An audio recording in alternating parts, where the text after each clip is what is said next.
Apologies, Ms. Newman. We're with your mother's detail. Is that Zoe? We'll be done in just a minute.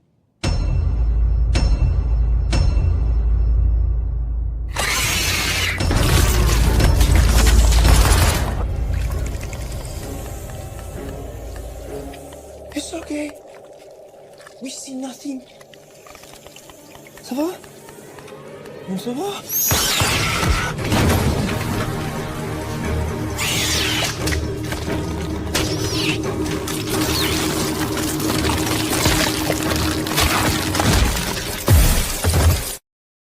Go on, son. Have a bump. And by bump, he means a previous season's worth of violence and unsettling carnal knowledge compressed into 20 seconds, of which the only thing YouTube allows me to see is the deep in this cephalopod. Also, opening the 4th season with 3rd season spoilers. Discount Jeremy double dips cliche. This seems like a step that could and should have happened in a controlled environment that is not a van. I would have believed that Frenchie put acid in the eye drops without you showing him putting acid in the eye drops at the last minute. You clearly haven't been watching this show then. The boys have been shown to do stuff like this all the time, especially Frenchie. It's called characterization. Homelander's in the building. If you see him, do not engage. I repeat, do not engage with Homelander. That means you, Butcher. You copy? Telling Billy I live by my own rules Butcher that his arch nemesis is in the building and expecting him not to live by his own rules. That's literally the reason MM is telling him this. If he didn't say anything to Butcher and Butcher saw Homelander, he would immediately engage. But priming Butcher for that possibility is mitigating the risk of that happening. I've got a lorry out back. I can get you out of here. What are you talking about? I couldn't agree more, Ryan. They really should provide subtitles for this British twaddle. Just because you're too stupid to understand British doesn't mean the rest of us are. Siri, your virtual assistant. I'm Siri, your virtual assistant. Right, I'll tell you what, you fat little you're boring. You don't sound Nigerian at all. So go and yourself. Go and crawl in a dirty, dank little hole where you come from, you dirty, dragon-eating little spastic. So many pincers. Frenchie, judge not lest you be judged for choosing a haircut that makes you look like you belong with the cast of Scream 3. Discount Jeremy makes a pop culture ref. It's silly to have these guys posted up in the hotel room instead of outside the door where they could have possibly prevented Zoe from coming in to find Frenchie with this stupid look on his face. It's like they're only here to die gruesome deaths and ruin my Taco Bell experience for the millionth time. That's actually a decent sin. Damn, I wasn't expecting that, especially not this early. Frenchie, trust me. Later, we'll find out that Annie is actually pretty bad at flying and that she could only keep it up for around half a minute. That explains the partial failure of this rescue attempt, but it doesn't explain why Frenchie, fully aware of all of this, decides to trust her. Don't you give me any of that, oh, I'm scared of getting my arm ripped off by creepy soup child. Wait a second, you acknowledge the refutation of your sin, which is completely valid, seeing as how you didn't actually refute the refutation, but then you just give this a sin anyway? You're almost as dishonest as the average Christian apologist. First of all, Old Testament slavery was not race-based forced servitude like we think about slavery in the United States 150 years ago. It was a voluntary means of working off debt. So the kind of slavery that we're thinking about when we read the Bible is not the kind of slavery that was in the Old Testament. This was called indentured servitude, and it actually benefited the servant.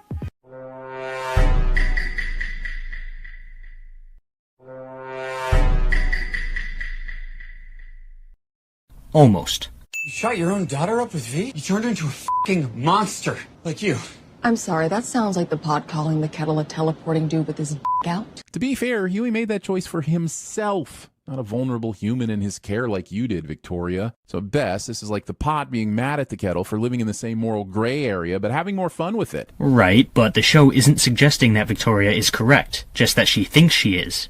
This is an example of a character being flawed. Worst mistake I ever made. Forgetting about that Creedence Clearwater Revival music video from 2018. Discount Jeremy makes a pop culture. Like you and me, we were like family. At some point, I'd like confirmation that this close bond that formed almost completely off-screen is going to amount to more than just some convenient plot armor for Huey. We did see some of their relationship in Season 3, although admittedly not as much as I would have liked. However, you randomly calling it convenient is pretty stupid. Huey was Victoria's right-hand man, so it makes sense that they would have gotten close, and being close to someone leads to them wanting to protect you. None of this is convenient. You just enjoy tossing that word around like a politician's penis at an orgy. Hey, Vicky. Whoa, Huey! You don't turn your back on family. Discount Jeremy makes a pop. Also, this acid was supposed to kill her. It barely injured the suit. Yup, Huey made a mistake. The show didn't make a mistake, just the character within the show, so this sin is dumb. You guys are actually getting worse at your jobs. It's easy when it's written that way. Discount Jeremy is pretending that the boys making mistakes hasn't been an aspect of their characterization since season 1, but it absolutely has. Discount Jeremy really needs some help to pay attention. Maybe if we put up an image of 10-year-old Emma Watson, he'll actually watch the show. We had to tell their families they snorted fentanyl-laced cocaine at the after party. And then what? Did you tell them you accidentally left the bodies outside where a mountain lion had their faces for dinner? This line from Singer clearly implies that they didn't show the bodies to their families. Try to keep up, buddy. We might have to accept the possibility that Newman's invulnerable. Show wants me to believe it's accepting the possibility and not just making up that character trait right now on the spot. Except the show isn't making up this character trait because Victoria isn't actually invulnerable, as we see later this season. How hard is it to just watch a goddamn show? Look, 1 second. Here. Will you pay attention now? Oh, who am I kidding? This is just gonna make original Jeremy take over, and he's gonna be too turned on to pay attention. Janine, she got into a fight at school. Principal didn't say why, just that she KO'd a boy. The principal just didn't say why, and you just accepted that as an answer? The show never implied that Monique accepted the principal's answer, just that the answer he gave her was final. That kind of thing is totally plausible, given that schools don't accept fighting regardless of the motivation. Well, I get what you saw in that guy. He was good to Janine. Because he sure as shit wasn't a D. Does MM not have enough going on that it was necessary to introduce Todd's D-plot? MM is insecure. This is called characterization, dude. Keep up. We had a previously on at the beginning of the episode. We don't need to see the one playing in Homelander's head. Except that it's a pivotal aspect of his character this season. Homelander is dealing with his past and grappling with his struggle to get rid of his humanity. Zod and Homelander aren't above the law. They can't just do whatever they want. The previous 3 seasons of the show would seem to imply otherwise. Which is exactly why she's advocating for them to be held accountable. Jesus Christ, dude, it's like the TVSins writers put the show on in the background while they play Minecraft, because they clearly aren't paying attention or using their brains. A ridiculous lie perpetuated by a jilted and emotionally unstable, hysterical woman who, let's be clear, pooped in my bed. Trying to be Johnny Depp when we all know that you're Captain Jackass Sparrow. Discount Jeremy makes a... She's a butterface. Her body's on point, but her face. 'Cause his name's the Deep and he's trying to creep. Are there thoughts in his head or is he just getting dumber? Discount Jeremy tries to sing in a video cliche. What's her power? She's the world's smartest person. This is like saying Homelander makes things hot by looking at them, instead of he shoots freaking laser beams from his eyes. Yes, Sage is the smartest person in the world, but her power has to be the physical qualities of her brain that enable her to learn all of the things real good, not just the end result. So the show made a mistake by having A-Train say the same thing you wanted him to say, but with some different words? I mean, this is such an inconsequential and stupid sin that it can't even be categorized as nitpicking.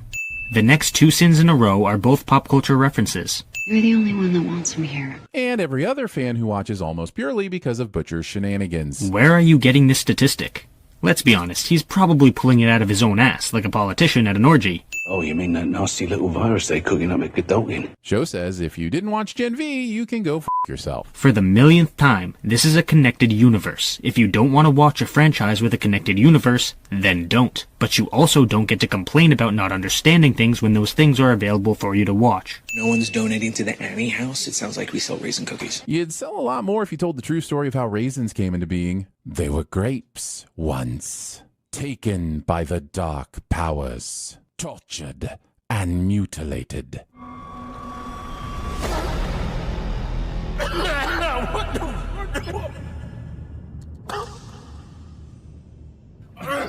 Oh, shit. Tongue's your taint. The boys' best attempt at competing with the slogan, "Who watches the Watchmen?" Discount Jeremy makes... Plus, I'm a black woman who is 1,000 times smarter than you. Your ego can't handle it. Ha! Joke's on you. My ego. Skip. Todd must be picking some serious heat between his legs. Does Frenchie not have enough going on that it was necessary to work in Todd's D-plot? Says the guy who makes cringeworthy sex jokes, appendage jokes, poop jokes, and works for a guy who was attracted to Emma Watson when she was 10 years old.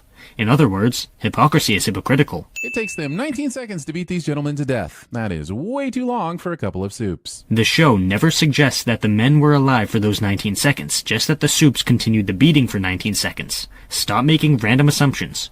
The next 2 sins in a row are Discount Jeremy padding the runtime, like a politician at an orgy. putting Home and Lander on different lines. The sign isn't long enough for Homelander to all be on one line. Given that the name Homelander is a combination of two words, home and lander, the separation on this sign actually makes sense. I can't believe I have to explain such trivial shit to you. Homelander comes out here to do his best Willy Wonka. Discount Jeremy. Justice prevailed today as the jury in Homelander's murder trial handed down a not guilty verdict. Look, the boys, I'm glad you're back. I'm looking forward to all the bloody fun we'll have together for 8 episodes, but this is your 3rd use of news position. It's almost like the boys' universe is satirical. Homelander drinks milk and I hate it. Cliche. Discount Jeremy still doesn't know what the word cliche means.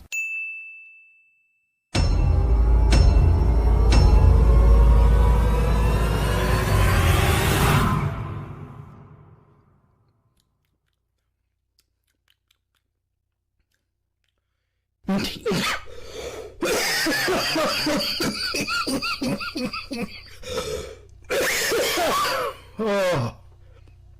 Whoa.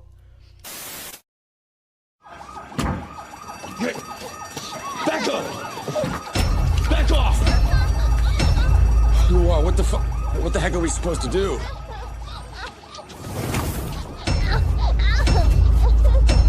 Let her go. Out of my way, kids.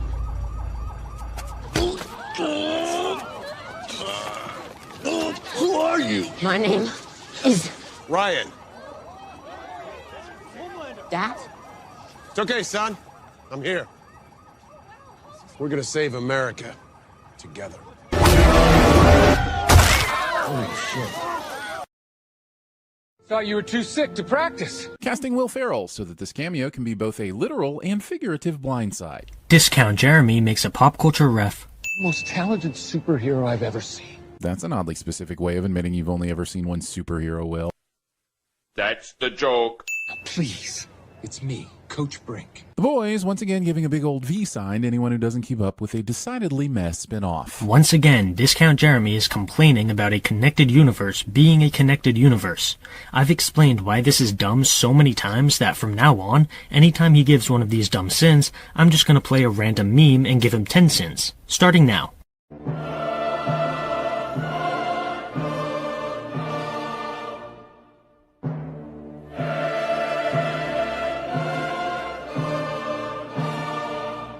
Feral f***ing Streep. Where? Let me see. Damn it, the boys. Don't you dare tease me with Herogasm 2 if you don't plan to deliver. Pointless throwaway sin is pointless and thrown away like science at a Goop convention. 2018, Gwyneth's lifestyle brand Goop started promoting coffee enemas, meant to supercharge the body and was only advised for those who knew what they were doing. And in the same year, Goop started selling their infamous $66 jade eggs, which her company was later fined $145,000 for false advertising. Not giving off too much of a blindside vibe, am I? Will Ferrell would be excellent at stealing jokes I came up with first, but Skip. Long and Ian Rashford savagely beat 3 good men to death. Your Foxmentary social news satire almost made me miss the blatant news position. Wait, so he realizes that news position is satirical, but then he still sins it? Yep, that level of dishonesty is definitely worth 10 sins. How long you got? It's none of your f***ing business. You're done. Fired. Whoa, you never heard of a retaliation lawsuit? Maybe consult with HR before you terminate an employee due to illness? Except he's not terminating Butcher due to illness, he's terminating Butcher due to incompetence. Try to keep up. Chosen One narrative only works if he stands alone. Harry Potter, Neo, Luke Skywalker. Let's see. Harry had Ron, Hermione, and most of the Wizarding School faculty. Neo had Morpheus, Trinity, and the entirety of physics. And Luke had Leia, R2, C-3PO, Han, and arguably Darth Vader. The real narrative is that all of these chosen ones would have died if they stood alone. And here we have Discount Jeremy taking her dialogue at face value. Yes, they all had help from friends, but they were still isolated in one way or another. I've only seen Harry Potter and Star Wars, so I'll focus on those 2 examples. Despite having his friends to help him, Harry still felt very isolated during much of his education, especially when it came to facing Voldemort, which he almost always did alone. Luke is fairly similar in the sense that, while he had friends to help him, he had to face Darth Vader alone. His driver's license is supposedly good for 8 years, which is impossible because Michigan requires you to renew every 4 years. Boom! Let's go! Continuity man reigns supreme! That was actually a good sin, but I'm tempted to add sins because of that cringeworthy continuity man bullshit. How about we call it even and you stop using that nonsense? rodent from South America. Oh, so you're f***ing land mammals now. I don't actually get on a ton, but this roast is so good I want to stick it in my crock pot. That fake-ass laugh. Also, Discount Jeremy sends something he likes, cliche. But you put that down and get the out of my operation. Well, it's lucky for me that you ain't my boss no more. MM accepts this reasoning and lets Butcher come along on the mission anyway. Look, we want the boys to be able to the boys. The writers clearly want the boys to be able to the boys. So why can't we just let the boys instead of starting every season with them being unable to the boys? It's like watching a TV show with a 5-year-old. Butcher is no longer part of the boys, so he can attend this event as a civilian. MM can't do anything to stop Butcher because he's now a civilian, which means that MM has no power over him anymore. There are more outrageous conspiracy theories on show here, but if these guys really believe in the smartphones equal alien mind control and the internet is dead thing, it does make me wonder how they managed to organize their attendance at this convention. Dude, how are you this dense? That's exactly the point. Conspiracy theorist nuts like these people always have inconsistencies like this in their beliefs. This kind of thing is actually making this whole situation more believable, not less. All the beers available, Kimiko, the soup hater, picks a soup-branded beer? Yes. Maybe she doesn't care about the brand, or maybe soup beer is better tasting than other brands. Either way, you have no point. That's gonna move on. The flat earthers get the space at 4:30. But isn't the flat earthers' inability to get space kind of their fundamental flaw? Although it makes sense to not anger them, they're not huge fans of hanging around. Cringeworthy joke is worthy of cringe. If you add up all You ain't leaving my sight. Butcher's intent here was to follow Frenchie and see what Splinter was up to. But despite his colorful protest earlier proclaiming his rights as a free citizen, he does exactly what MM asks and stays behind like a good Butcher. Butcher is aware that MM will follow him anywhere he goes in this event, and it's not legal for Butcher to be following Soups around anymore given that he's not part of the team, so his actions here make sense. Just watch the show and turn on your brain. you add up all You of ain't the leaving my letters sight. of all of the Tom Hanks movies, you get 311, which is the police code for child porn. It's just math. So also, in terms of letters, 311 wouldn't even get you into the 2000s in terms of Hank's filmography. Yes, I counted. No, I don't feel good about it. Yes, I want to watch Castaway again. No, The Terminal isn't a piece of shit you think it is. And yes, Big is problematic and overrated. Discount Jeremy makes 3 pop culture references that aren't sins of the episode cliche. I'll show you what's happening on screen, so I'm just going to trust that you know what's happening and send it as follows. Each Splinter appears to be a unique, self-thinking entity that works in service of the Prime Splinter. So why does he care if they're also,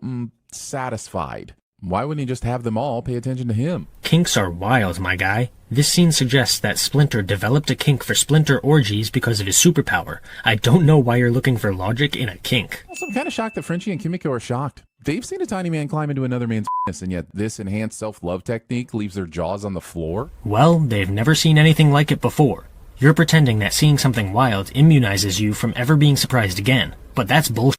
I get a call from Boise, Idaho. There's a terrorist who's got like the whole movie theater held hostage. We're about to find out this entire story is an easily exposed lie when A-Train's brother shows up. So why even bother A-Train? There's no way his brother isn't going to expose this shit as soon as his boys start yapping about it on Votstagram or whatever. He doesn't know that Nathan is going to expose him. You're pretending that A-Train has the ability to see the future. And what? What you mean, man? Then I got some popcorn. I watched the rest of Pacific Rim Uprising. Lies? No, not the saving lives part. It's just statistically unlikely that you were one of the 23 people who actually saw Pacific Rim Uprising. Also, forgive me if I find it hard to believe that the staff of a theater who just survived a terrorist attack are going to be hanging around to let you watch half of a terrible movie. Wait a second. A moment ago you sinned A-Train for using a fake story, but now you're sending the fake story as if it's real? You can't make this shit up. These people got nothing. Maybe they lost a job or a house or a kid to Oxy. Politicians don't give a shit. Mainstream media tells them to be ashamed of their skin color, so I'm gonna bring them together, tell them a story, give them a purpose. Wow, it sure is weird that the boys decided to wait until season 4 to get all political and so weird. Well, I guess I can always just watch season 1 again. No satire there at all. Now where's my gallon of milk and pacifier? Maybe he's making a joke about the show being satire, but if he was, then I'm sinning this for not being funny. Maybe he's trying to criticize the show for either being satire or political, which is dumb either way because he didn't provide any justification for that. Or maybe he's just spewing out a bunch of words and ringing the sin bell without any reason whatsoever. Take your pick. She said 9 p.m. in a deep blue sea room, no?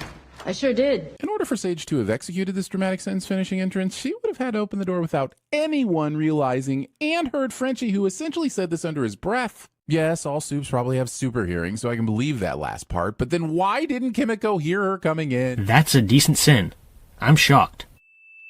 Foster guns. Oh no, the heroes are outnumbered and outgunned. Surely this is the end. Surely episode 2 of the new season is when they finally meet their match. Yeah, now he's pretending that the show is trying to trick us into thinking that the boys are at the end of the road, which simply isn't true. It's possible for there to be consequences to the events of the episode without the protagonist being completely beaten, and once again, I'm reminded that Discount Jeremy has the same level of comprehension as the average 5-year-old. I expect the heroes who can mitosis themselves Venn diagram to ever include The Boys, Invincible, and Doctor Who. Discount Jeremy makes 2 pop culture references that aren't sins of the episode cliche. Listen, unless you're specifically writing something deliberately outrageous for a TV show, there is no f***ing way you're booking a bat mitzvah one room over from a convention that is actively pushing an anti-Semitic agenda. Did the people booking the bar mitzvah know that there was a conservative conspiracy theory meetup next door? The show never gives us any reason to suspect that they were aware of this fact, so you're just making a completely random assumption. Also, congrats MM and Frenchie for ducking behind the one apparently reinforced wooden table that can take hits from multiple handguns and assault rifles. This is another good sin. That table isn't stopping any bullets. Come on now, boys. Stealing your clone pile-on from The Matrix Reloaded.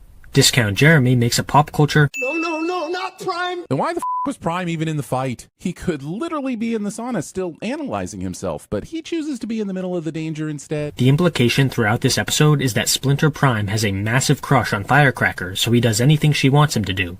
In other words, when Firecracker told Splinter to come capture the boys with her, he obeyed. You look like shit. Character says another character looks like shit when they don't actually look like shit, to demonstrate they know the character has been through some shit. Cliche. That's not a cliche. Just seeing him day after day, one thing led to another, and... So what happens when he finds out you murdered his family? Is there any character in this show that isn't angry at Frenchie for getting their family killed? I feel like we meet someone new every season who's furious with him for that exact reason. Can't someone be mad at Frenchie for stealing their taxi or promising to water their houseplants and then forgetting? That wouldn't add anything meaningful to his character, though. He was a heavy for the Russian mafia. That's not just a throwaway thing. That's pretty significant. It makes sense to focus on something like that. Bloody hell, guys. This is taking the piss. I can't believe you dropped... Skip? To be a good skipper, you gotta be a right arsehole. Ain't no room for compassion. At 4 seasons in, you'd think Butcher would be allowed to develop past believing the key to success depends on the rightness or wrongness of your arsehole. In their line of work, he's not wrong. Their leader has to make very difficult and, honestly, twisted decisions for the sake of the mission. Just because you haven't been paying attention doesn't mean the show made a mistake. Maybe I can do one thing right with the time I got left. Get Ryan safe. I can't do that alone. I can't do it without you. So to be clear, Butcher just explained that a good leader needs to be brutal and show no compassion, and then compassionately pleads with MM to demonstrate some compassion and let him back on the team so he can fulfill his mission of compassion to save Ryan. Yes, because Butcher is able to separate his compassionate side from his leadership side. Nobody said that a leader has to be totally devoid of compassion, just that a leader needs to lead without compassion. I know that I shouldn't be expecting a man who struggles to understand kid shows to understand nuance, but it's really stupid.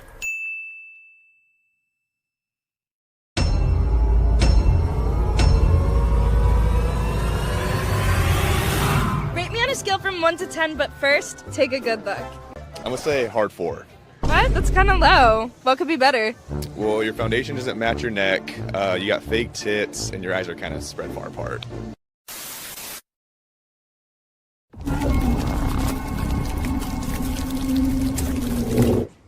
Of course not. It's just a slight mélange of hallucinogens.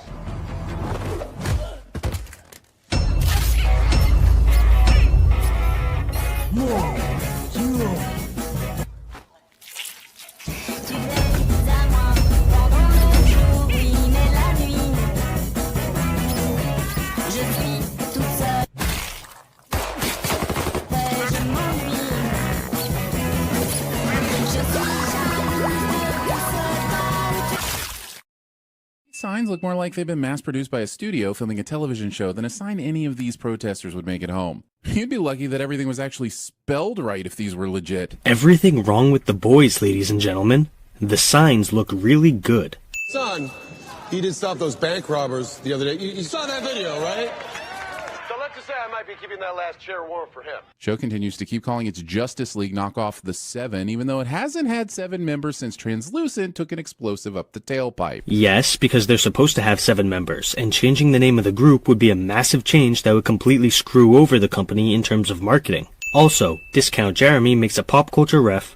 You train your boy up to be a killer? Butcher clearly neglected to watch 15 seasons of awesomeness where John Winchester trained both of his boys to be killers. Discount Jeremy makes a pop culture. Did you know that these quote-unquote vaccines that they're giving out at the Starlight House actually cause autism? While this anti-vax rhetoric is well on point with the character of Firecracker, it doesn't make it any less cliched or annoying of a topic to keep droning on about. In other words, it objectively makes sense with her character, but you subjectively don't like it.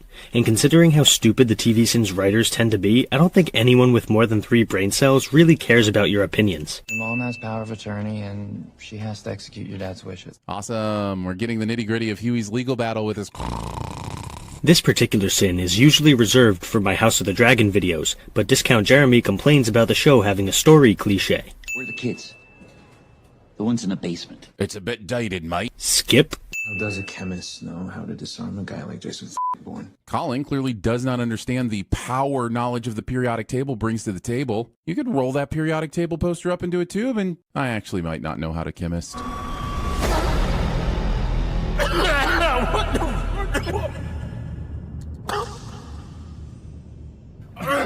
oh shit. You need me to kiss it better? Elliot Knight isn't offering to kiss my boo-boos in this scene. Discount Jeremy has a boner. Oops are entertainers, period. End of story. Only when they're combined with good writing. They aren't automatically entertaining on their own, as Marvel is increasingly finding out. Discount Jeremy makes a pop. That fake-ass laugh. That was hard. That was like 10% of hard. Interesting, because I was going to say this episode so far was 90% not interesting, so the math checks out. Again, this is just a personal opinion, and given the fact that this man struggles to understand the most basic elements of children's programs, I can't take this seriously. Sage? Elon Musk has more charm than she does. Knocking the most interesting character on the show this season. Some might even say the only interesting character on the show this season. Okay, at this point I need to make a new recurring sin. Discount Jeremy shares his personal opinion despite having the intellect of a brick ex machina. Where a woman can make it all the way to the 7 Towers without blowing some dude to get there. Firecracker conveniently saying something that is 100% aimed at Starlight directly into the camera while Starlight is conveniently watching said program is convenient. Just because you say the word convenient a bunch of times doesn't actually make anything convenient. Starlight is watching this because she wants to keep updated on what Firecracker is doing, given that Firecracker is rallying people against her. Firecracker said this directly into the camera because she assumes that Starlight will be watching, which makes sense. None of this is convenient in any way. Now forcing Butcher to come up with a more creative way to spell his favorite C word to get around online censors. The rest of us had to work really hard to get R-rated names into our Halo matches back in the day. Discount Jeremy makes a... It is long overdue for Vought and Homelander's power to be curbed and regulated because they do not have all the power. They very clearly do have all the power, or you wouldn't be pushing legislation to limit said power. You remember what it was like working for Vought, right? Where exactly did accountability come from? Legal limits? Nope. If it existed, it was courtesy of blackmail from the boys. This is exactly her point, but you're refusing to use your tiny little pea-brain. Stop taking every single piece of dialogue at face value. Starlight is trying to limit Vought's power, but in order to rally people behind her cause, she needs to convince them that Vought doesn't already have all the power, because people will be too scared of Vought if they know how much power the company truly holds. It's called politics. A few days ago, valuable surveillance footage was taken from crime analytics and given to Starlight, or some members of her team. Well, it might be convenient that Vought happened to have footage clearing the suspects in question. It is insanely inconvenient that they don't seem to have surveillance inside their own offices that should have spotted whoever stole said footage. And now you're ignoring the fact that it was A-Train who stole the footage, and A-Train can move fast enough to not be captured on camera, especially the typical security cameras that have really terrible video quality. Also, even if Vought did have this surveillance footage, why would they be the only ones who did? This writing clearly exists to give an easy on-ramp for A-Train to finally get some character development, and while said development is welcome, the methodology is not. And why would Vought give their security footage to other companies? This is especially dumb considering the sheer amount of illegal stuff that happens in Vought Tower.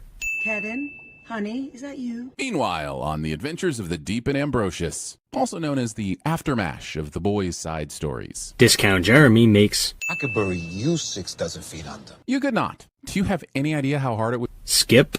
Meanwhile, on the adventures of Frenchie and Kimiko, also known as the Joni Loves Chachi of the boys' side stories. Discount Jeremy... Getting upset with Frenchie for being high during a mission when you were drunk and almost sabotaged the group's last job at the Best Western. Nobody is suggesting that Kimiko is perfect, nor that she's not being hypocritical. Use your brain for once. Rubber ducky, you're the one. You make slitting throats lots of fun. Discount Jeremy tries to sing in a video cliche. Colleen, what are you doing here? Just some family time. Character feeling guilt over his murderous past hallucinates all the dead bodies they are responsible for. Cliche. Nice try, but that's not a cliche. Killed them. Every last one. And women and children. Thinking that Anakin's dialogue from Attack of the Clones could be fixed if only it was shifted into the second person. Discount. Are you asking for your character or for the audience? Because for the life of me, I have no clue where Frenchie went during that hallucination. Cool, and what's the sin here? Oh, there isn't one? Okay. I have this habit, see, of pushing people away. Thinking this is something that needs to be said after watching Butcher push people away for 4 seasons. Any other shocking news you'd like to share? Your favorite words are bullocks and diabolical? Your accent changes by the episode? Snape killed Dumbledore? And now Discount Jeremy is pretending that Butcher said this for the benefit of the audience instead of for Ryan's benefit. Also, yet another pop culture reference. I've run out of words in the sin because he's made so many. From now until the end of the video, any and all pop culture references will get 10 sins. What? Butcher's making a good and morally correct decision for once? I can't wait for that to be undone in a single episode, just like his Season 3 progress towards being a good dad for Ryan. This kind of sin can only come from TVSins, the people who struggle to understand kids shows. Butcher's character development is not undone in the next episode. He's struggling with the 2 parts of himself, one compassionate side and one dispassionate side. Despite going along with Grace's plan to use Ryan as a weapon, Butcher still cares for him and wants to treat him much gentler than Grace does. The character development is still there, but it's in the middle of a turbulent conflict. Then again, the only thing the TVSins writers are capable of understanding is bad guys versus good guys, so I'm not surprised about this. I'm sorry, who let you in? Bedroom window. You know what? Let's just assume Vought has no security. Season after season, we watch people sneak into this tower like it's a f***ing Walmart. Just have characters show up at Vought. We don't need to know how they got there. Yes, Vought's security is lax, but once again, that's both an element of satire and a piece of characterization for the company as a whole. How is this not obvious? Now you can't say Merry Christmas. Episode has time for this far more problematic version of Save the City, as if being featured in Hawkeye wasn't punishment enough. Discount Jeremy makes 2 pop culture references that aren't sins of the episode cliche. Father, the Son, the Holy Spirit. It's the birth of Christ. He needs to hear it. Who is he in this verse? Does Christ need to hear about his own birth? Because I'm pretty sure going from heaven to exiting a birth canal is hard to miss. This line refers to God, who Christians believe requires worship in order to treat people fairly. Sure, it's irrational and immoral, but nobody is suggesting otherwise. And yet again, I'm confused about how Homelander's super hearing works, because there are some instances where he would have heard Mother's Milk either talking from across the arena or in Huey's earpiece, but then there are some instances, like here, where he apparently can't even hear something a few feet above him. Does Homelander's hearing read the scripts? Jesus Christ, how can a grown man who watches television for a living not understand how Homelander's hearing works? Just like everyone else's hearing, Homelander needs to focus on a sound in order to process that sound. In this scene where he doesn't know Huey is above him, he's focusing on his conversation with Victoria, so he's not processing the noises above him. It's really not that hard to understand. Singer and the military are joined at the tip. That doesn't seem like a very stable connection, given how often that particular appendage changes size. Discount Jeremy talks about boners. I like this scene better when Tobey Maguire and Willem Dafoe did it. Yet another pop culture reference. No one will be seated as Huey crawls away from Homelander's heat vision. And what's the problem with this scene? You haven't provided any justification for giving this a sin, so I can't accept it as a sin.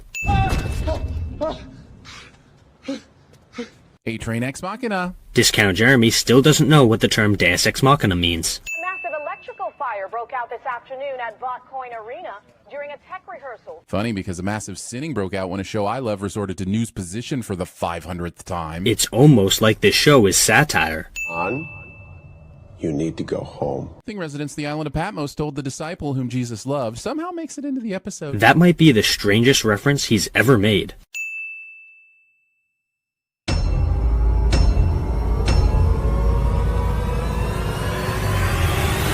Jäätä, joulupukki tuli. Nyt on jäätä.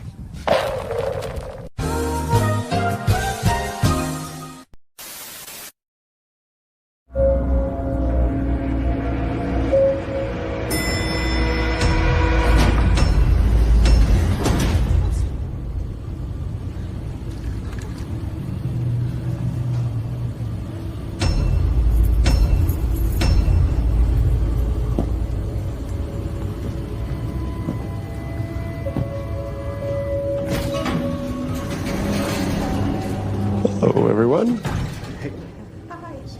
John? Homelander. Just Homelander.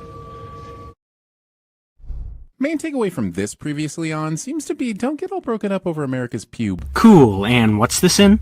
Oh, you can't think of one? Okay. Also, I was really excited to find out what nervous system mystery was revealed. And, as it turns out, had men rose from down Lady Abel, its son him furrers proceed 6 parlors. And if that wasn't surprising enough, differed and Felicity steepest Mrs. Age outweigh. Opinions learning likewise daughter now. This is actually a decent sin. Damn, that's shocking. Thinking anyone watching this shower scene prefers this motherfucking snake on this motherfucking spine over the long-awaited reveal of Carl's Jr. Come meet the 7 in person. Saying come meet the 7 and showing us 7 pictures, but those pictures not being 7 pictures of the 7. Discount Jeremy doesn't understand marketing. It's not supposed to be honest, kinda like your entire channel. An exclusive sneak peek of training. I'd like a rewrite of this joke where they keep Will Ferrell, but instead the title is A Training Day. Just hear me out. King Kong ain't got on me. Discount Jeremy makes a pop culture ref. After their bloody campus rampage, Marie Moreau and the other Godolkin 4 have seemingly vanished into a dark, gaping hole. TV commercials positioning about some details from the other show as if it's not just a dark, gaping Easter egg. You're trespassing on my property. Get the hell out of my yard. JT, let me have this house. JT let you have my house. Yes. My shed. I want it. You're trespassing on my property. You didn't win in my yard. Wait. All of you. Daddy, chill. What the hell is even that? This will be a quick meeting. It won't, but I'm excited because it looks like the real hero of the story is finally going to be bureaucracy. Let's see all the fun things they get accomplished. Gets them out of the military, policing, tanks their stock, buries them in lawsuits. So Annie delivers a bunch of exposition about what the soup control bill will do. Got it. Your PR department is kind of mad. Your ad buys during CSI Las Vegas are definitely winning over the left the TV on because they're dead demo. Then she insults his PR department, CSI Las Vegas, and the dead, respectively. Not as productive as I was hoping for, but we're on a path to a real zinger, I'm sure of it. I can get people into the streets all over the country. Okay, so a vague plan to drum up support. Riveting, and much more fun than the violence and dismemberment we usually get from the show. This sin is usually reserved for House of the Dragon videos, but Discount Jeremy complains about the show having a story cliche. All I saw was his ankle. He had these scars, all these burns, maybe. This is why you always go shrimping. You never know in case your lover... Skip. The algorithm to find the most receptive users, then blast the articles to the top of their social feeds. I'm horrified by this accurate portrayal of how social media works in real life, but this lacks the soup-flavored creativity that I was hoping for. The Boys is now just giving us villains that exist in the real world. You know, except for the fact that they have superpowers, and Sage is using hers right now to concoct a plan that will overthrow the government. Wait. You know, when I first met you, I thought you were kind of uppity, but you're one of the good ones. I'm aware Sage may have immediately drawn up a plan in her head to remedy this at a later date. At least that's what I'm rooting for. But Firecracker will survive this longer than she has any right to. And horrible people survive longer than they should all the time in the real world. So what's your point? We are the new kids in the 7. So what you're saying is that you have...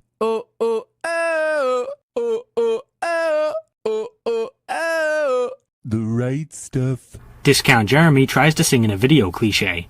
So please tell Sasha to have them go easy on the room service, okay? That card is almost maxed out. Room service? You do know Whataburger exists, right? And that it's much cheaper than room service? Unless you order from an airport Whataburger, then you need like 3 credit cards. you, LaGuardia McDonald's, and your $25 value meals. Cringeworthy joke is worthy of cringe. Team has shot one total asshole, and we need this motherfucker. Funny, because Huey suggested bringing back Butcher in the previous episode when you said you wanted to flip A-Train, and you told him no. Hey, have you guys met Consistency? Never heard of her. So you guys have never changed your mind about anything? Ever? Yeah, don't expect us to fall for this. I know for a fact you've changed your mind about stuff. Back when you made your first Harry Potter video, you said 10-year-old Emma Watson was hot, but nowadays you proclaim that you're all for women's rights. That's definitely a change of mind. How about a game of waste paper basketball? Episode has time for this. It's called characterization, bud. I know you struggle to understand the basics of storytelling, but it's gotten very old. Funny, isn't it, how people can have such a different memory of the exact same thing. It's called the Mandela Effect. It's why we all fight to the death over the Berenstain Bears. And no, it's not funny, it's terrifying. The Mandela Effect is a phenomenon in which large groups of people share false memories. That's not what Homelander was talking about. Homelander brought up the phenomena of different people having different memories of the same event. It's somewhat similar, but not the same. Also, Discount Jeremy makes a pop culture Get in the oven or your family goes in with you. Murdering your trash can basketball competitor before they have a chance to beat you in the game you challenged them to. If this was an option for normal people, I'd win a lot more of my Smash Brothers tournaments. Discount Jeremy makes a pop Is this? A-Train more succinctly sums up my thoughts on this episode. Discount Jeremy shares his personal opinion despite having the intellect of a brick ex machina. Are those guys? Just light, shining light, shining light. That is some grade A, farm fresh, all natural bullshit. There is no way Huey guesses shining light from Kimiko pointing at a lamp. Unlike you, Huey actually has a functioning brain. Straight up web weaver stinky spider. Heroin enemas don't come cheap, my son. Thank you for the part of the exposition that doesn't really explain how you got the dirt on Firecracker at all. Beyond some other soup was willing to barter oddly specific drugs for it. So he did explain, and you just don't want to accept it. Cool. Emma, I've got a favour to ask. I need you to get Ryan away from Homelander. These guys are completely off task right now. Episode has drifted dangerously close to familial drama and away from super-abled blood orgy. Discount Jeremy complains about the show having a story cliche. To confess my sins. Oh, this is a rare occurrence. Let's see if it yields a sin removal. I had inappropriate relations with a sweet young man. But that young man, he was 15 years old. Ew. No. Given your attraction to Emma Watson when she was 10 years old, hypocrisy is hypocritical. Does Frenchie barely try to be there for Annie because he's an asshole or because it's necessary for the plot? Or it's an important aspect of his character that he's constantly struggling psychologically, and sometimes it gets in the way of his judgment. Discount Jeremy doesn't understand characterization. Left a floater in his toilet. Ashley, this makes you a devious, disgusting, and vengeful corporate puppet. But if you'd left an upper decker, you would have devoted yourself to an ideal. And if they can't stop you, then you become something else entirely. Legend. Discount Jeremy makes a... Also, cringeworthy joke is worthy of cringe. That's the spirit? No, silly. That's a gentleman's sausage. Discount Jeremy says gentleman's sausage. Calling Kimiko's name before shooting her with a grenade. Also, Kimiko not using the heads up to avoid the grenade. First, pointing things out on the screen. Second, expecting Kimiko's reflexes to be instantaneous. Character's past catches up with them. And is about ice cream. Cliche. That's not a cliche. This is not an either-or situation. You very well could fight and die. And now you're taking her words at face value. If she fights, then she might die. But if she refuses to fight, then she will definitely die. Annie, wait. Does MM barely try to be there for Annie because he's an asshole or because it's necessary for the plot? Debate. So you finally came to the... Yes! Thank you! I mean, this moment where Annie finally lays a well-deserved smackdown manages to be the cathartic relief that I've been hoping for every time I had to hear fireworks spout some ignorant, pandering nonsense. But it's also gut-wrenching to see Annie overcome with very real pain and pushed to the brink when her actions ultimately undo everything she's been trying to accomplish. This isn't the kind of sin removal I'm happy about, but if you're gonna deliver emotionally complex situations like this, I have no choice but to hit you in the face with one. I love this duo of sins. You just can't make this up. You claim that MM is never there for Annie, and then show a scene of MM reeling her back in when she's beating the pulp out of Firecracker, which is a great example of him being there for her. He's preventing her from going further and getting into actual trouble. You can't show something that refutes your previous point. It makes it too easy for me. We've seen Starlight's power screw with TV signals and electricity in every instance she's used them. So why do these cameras stay on and connected despite her beating the living shit out of Firecracker? She was drawing her power from a different source? Man, that was really easy. Oh, cool. We're doing that thing from Moon Knight where the hero passes out right before the awesome action scene. I love that. It's not disappointing at all. Discount Jeremy doesn't understand mystery. Also, Discount Jeremy makes... What the f*** happened? Well, you see, Butcher has some weird ability or side effect from all the V he's been taking, and the episode is really into edging us about it. Discount Jeremy double dips cliche. Most people, their brains grow till they're about 25, then stop forever. Actually, for most people, the brain stops growing in size by early adolescence. And from there, it's all about fine-tuning the brain and mental development, which typically continues until around the age of 25. Do you seriously not realize that the word grow includes mental development and refinement in this context? Because what Sage said is correct. Brain development is typically complete at around 25 years old. You're taking this as if she only meant physical growth. The boys always got to be sad in town, and never just back in town. Discount Jeremy. I'm telling you, quit while you're behind. Thing my 5th grade PE teacher used to say to me during every game of dodgeball somehow makes it into the episode. Unfunny joke that nobody laughed at somehow makes it into the video. Doctor said any time now. Allow me to once again sin the fact that you've had Simon f***ing Pegg in the last 4 episodes just lying in a bed. Discount Jeremy double dips cliche.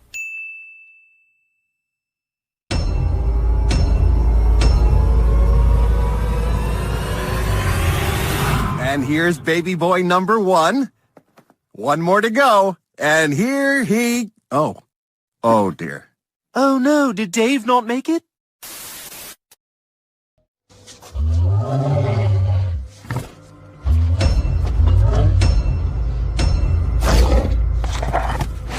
Off we f***. Nice and slow.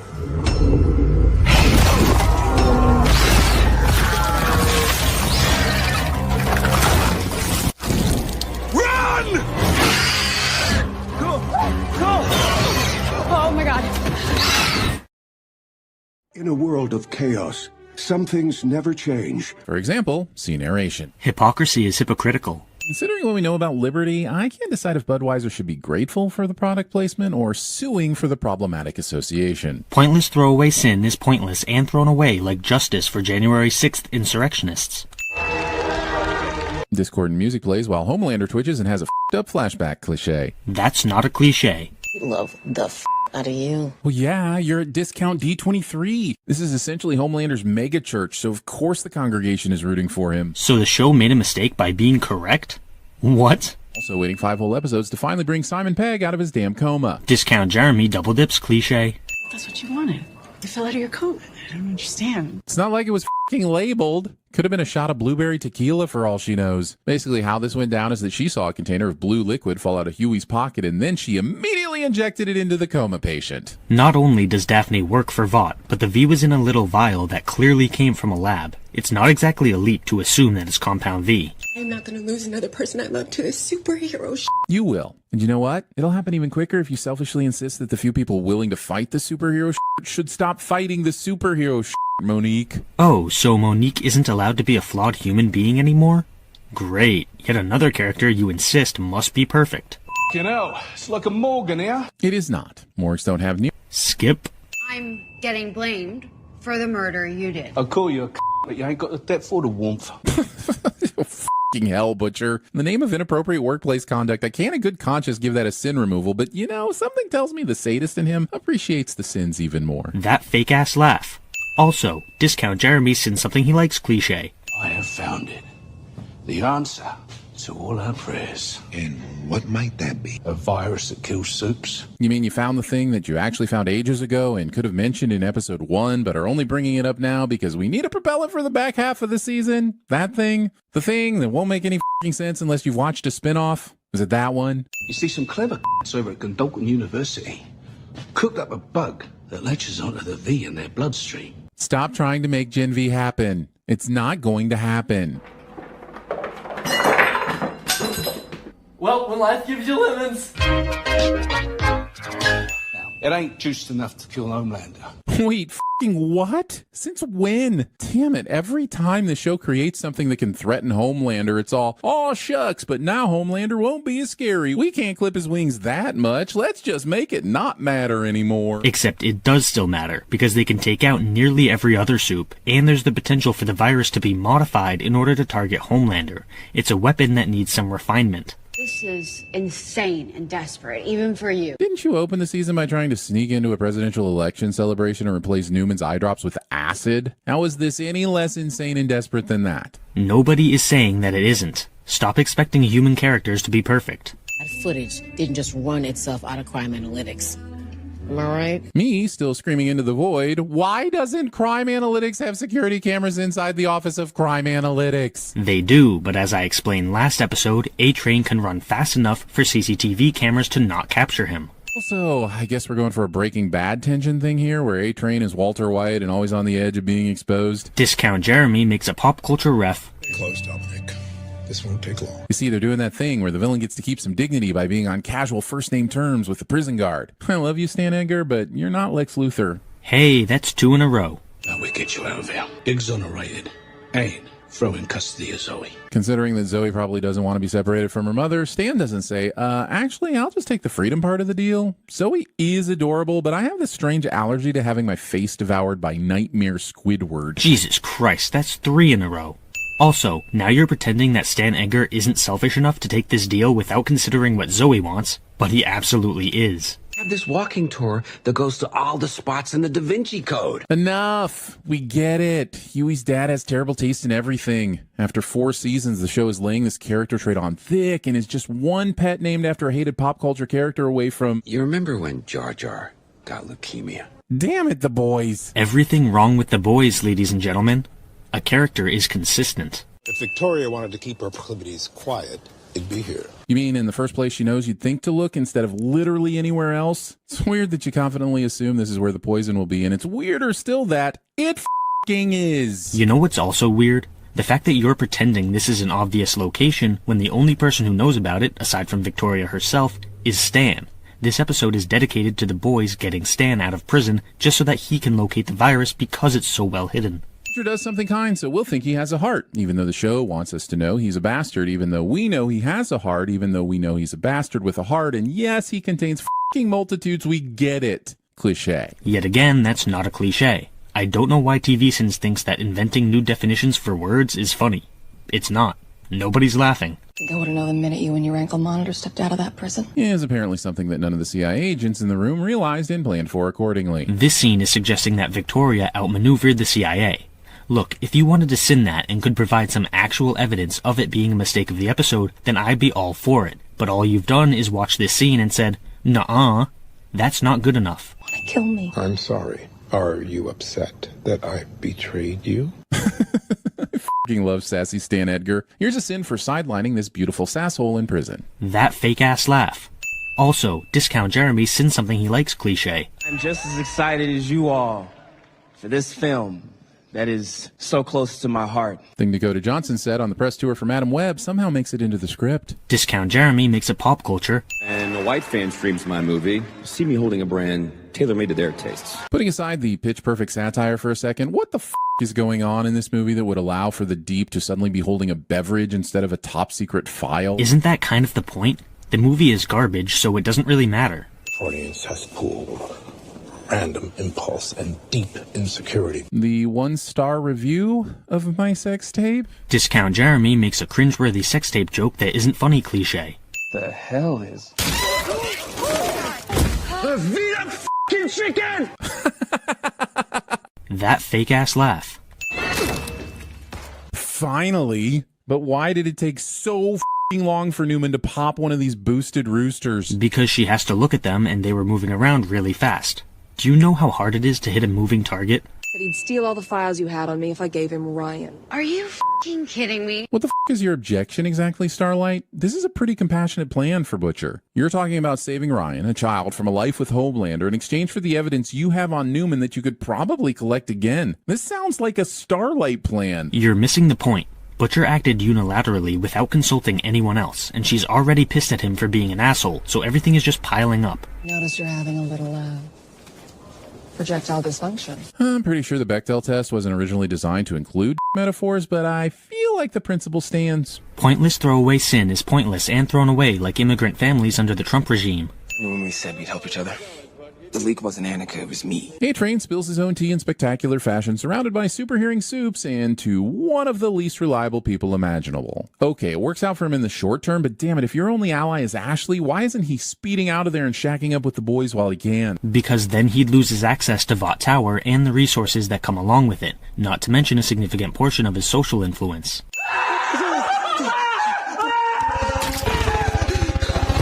We can't really show much of it, but trust us when we say that Huey Sr. has, of course, been given a superpower that mysteriously fits his character and leads to an absolute massacre. Everything wrong with the boys, ladies and gentlemen.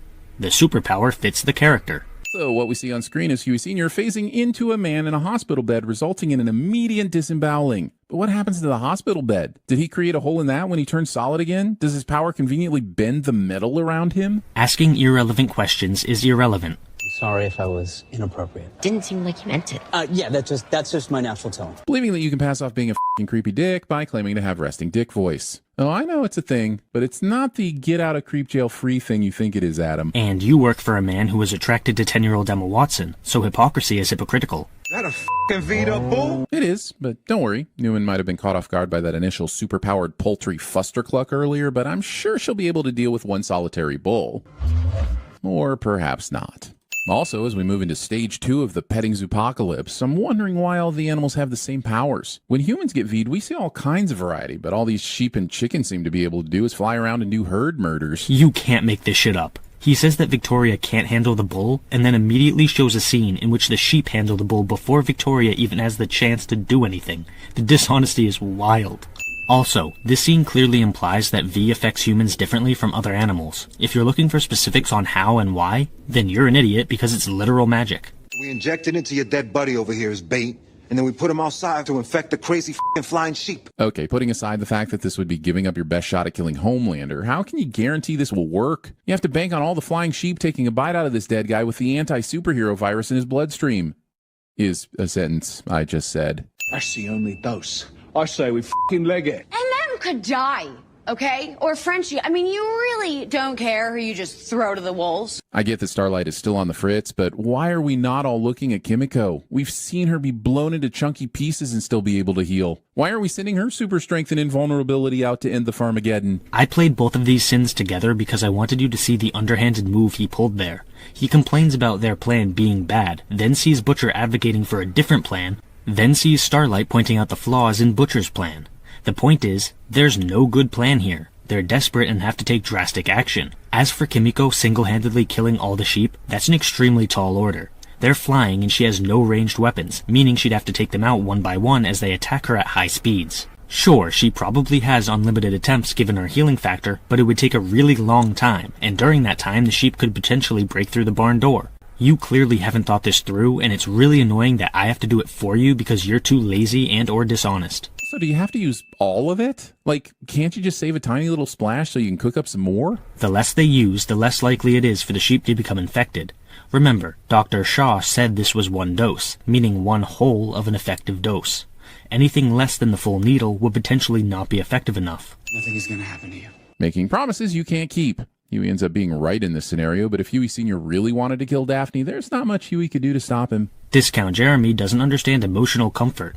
Why am I don't know what's going on. Simon Pegg's reaction after getting the script for episode 5 without realizing his character had even been in episodes 1 through 4 somehow makes it into the script. Discount Jeremy double dips cliche.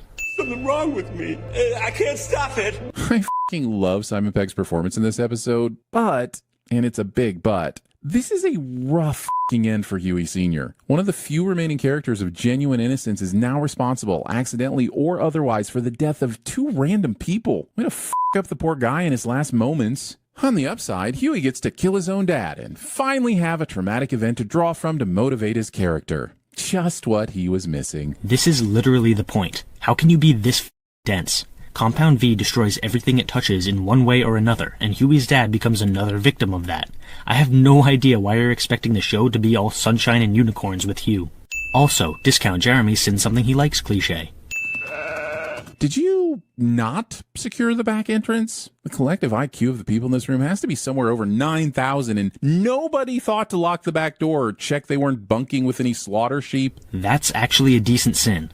It's a shame it took over 12 minutes to get one good sin, but take one back anyway. Deus Ex Vomina? Sorry if I'm a little sheepish on that one. Okay, fine. It was a bad joke.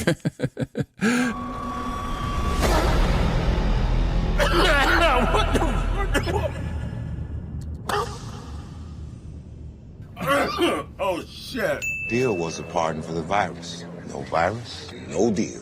Well, technically he did help you find the virus. It's not Stan's fault you had to use the single dose to escape. He held up his end of the bargain. Right, but MM is manipulating the wording of the deal to suit himself. Nobody is saying he's right to do this, just that he did do this. When the time comes, will you answer the call? How will we know when the time comes? Who the f*** are you? Yes, I know who this is because we sinned all of Gen V, but I seriously feel bad for anyone who didn't watch the spinoff and is now super confused at the appearance of two teens who've not been properly introduced. What's up, blood? What's up, what? What? What's up, blood? What's up, blood? Who you hear that from? Callie. What's up, blood? Where'd you get that from? Committed murders. Plural. There's a 1013 at the front desk. Oh, cool. Now we have to waste an episode breaking Frenchie out of jail. That'll be super exciting and not at all contrived. Discount Jeremy hates character development. This entire time, Frenchie has been struggling with his past, and now he's trying to make amends and face the consequences of his actions, but all of that gets thrown away because you don't personally understand the concept of character development. Also, my multiple seconds of Googling suggests that a 1013 is actually the code for adverse weather conditions. This is another good sin. I'm shocked he took 5 seconds to look up what a 1013 is in police code. You know this is even gonna work. I have this French friend. He kind of taught me way too much about drugs. I don't know why Huey thinks the nationality of the writer that gifted him with this knowledge is important. Also, Huey can't possibly know that this is going to work. His dad's a soup now, right? How does he know he won't just heal through it? He doesn't. Yes, I know Huey said that he knows, but that doesn't actually mean he does. He's just convinced that it will work. You really need to stop taking every single line of dialogue at face value.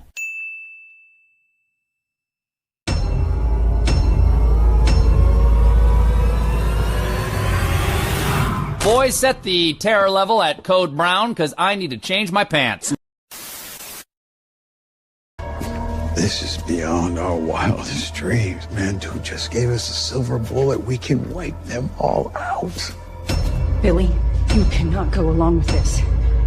Listen, mate. No one ever said nothing about genocide. Is that a f***ing joke? He's insane. Who was it that said they all gotta go? Every last one of them. He's talking about murder, Billy, of thousands. Think how much better the world will be. And a lot of them are innocent, okay? I know you. Shut your f***ing cake hole, bitch! Wakey, wakey, eggs and bacon, motherfucker. Waking someone up with the promise of eggs and bacon, but not delivering on said promise. That might actually be worse than cutting off Samir's leg. What? I said might. I love bacon. Pointless throwaway sin is pointless and thrown away like DEI under the Trump monarchy. Abortion is murder! Folks, this way. That's not part of the tour. To be fair, a subplot like that might have made Made in Manhattan a little more interesting. And the sin is what exactly? Oh, there isn't one? Okay. Homelander was seen putting suits together like an army? Homelander has 6 superheroes in the 7. 6 people are not an army. You can have a one-man army, or you can have a regular army with hundreds or thousands of soldiers. 6 people's barely a unit. They may be effective at killing, but they aren't an army. You're correct about the meaning of the word army, but you're still failing to consider the context of the show. Annie is referring to Homelander's group of soups as an army because of their purpose, which is to overthrow the government and establish their own oligarchy. The episode never said she used the term properly, just that she used it. I cannot believe that this is about to come out of my mouth, but we could use Butcher. Character on season 4 of The Boys says they can't believe this is going to come out of their mouth, but we could use Butcher. Cliché. How do you still not know what the word cliché means? You've been badly criticizing movies and TV shows for well over a decade, and yet you still don't know what it means? That's just pathetic. Usually Beardy McBritish wants some dirt in exchange. Knowing Butcher for years and only being able to come up with Beardy McBritish for a nickname. Come on, he's Billy fucking Butcher, not a municipal snowplow the city's letting residents name with an online poll. Expecting a heroin addict to be creative. That's like expecting the TVSins writers to be smart. Or honest. Only on The Boys would I see ice stemming from a statue and immediately think of semen. And I'm honestly not sure how I feel about that right now. So the sin is that you made a random assumption without any good reason? That's dumb. Can't wait to see you inherit the 7 one of these days. Do you think there will actually be 7 members when that day arrives? That feels like the more important question that needs answering here. Discount Jeremy double dips cliche. Copy. In Webweaver's voice, motherfucker. Copy, dog.